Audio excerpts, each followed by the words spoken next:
Morning.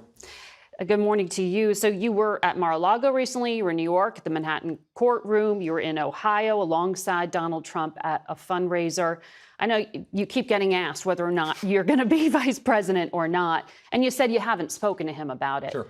But we're also looking at a pretty tight race in the Senate. So I wonder, do you think you're more helpful to him in the Senate or in the White House? Well, I'll let him make that decision ultimately. I think he knows how to best run his presidential campaign. And what I've said is I'm happy to be an advocate for the agenda in the United States Senate. I think that's the best way for me to help the people of Ohio. I'm certainly interested in helping him in other ways if that's what matters. Because look, Margaret, we have to reelect Donald Trump as president.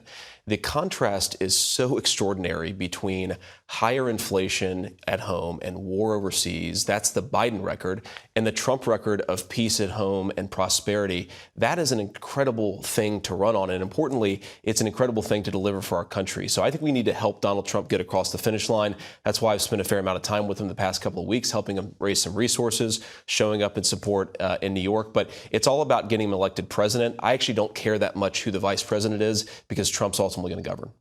Well, you call yourself one of the most pro-labor Republicans in Congress. Sure. You were out there with automakers who were striking a few months back, and you've been very broadly supportive of tariffs.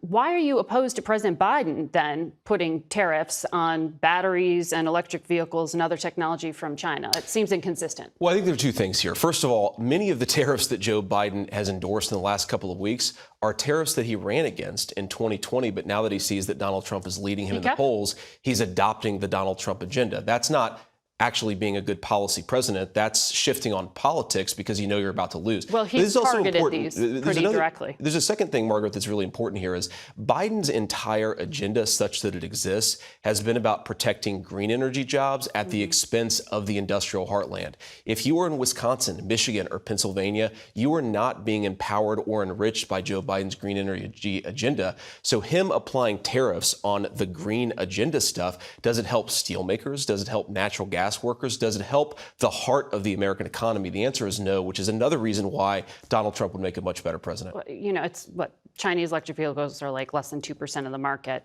But the point here is, but it's a lot of the all tariffs, though, but to your point, all tariffs, which you seem to be in favor of, they're inflationary. So how is the Trump-Vance idea here going to help make things more affordable for people if you're putting taxes on goods they're purchasing from overseas? I don't necessarily buy the premise there, Margaret. If you apply tariffs, really what it is you're saying that we're going to penalize you for using slave labor in China and importing that stuff in the United States. What you end up doing is you end up making more stuff in America, in Pennsylvania, in Ohio, and in Michigan. That did not happen in the Trump administration, though. Well, it actually did happen in the Trump administration, Margaret. Manufacturing jobs came back. You did have significant onshoring. You had significant increases in people investing in factory construction, but it takes time, Margaret. And that's one of the reasons why I think that we need a second term of President Trump is this stuff is not going to happen overnight. The American heartland wasn't destroyed in 4 years. It's not going to be rebuilt in 4 years, but you really need to double down on this policy of bringing good jobs back to the heartland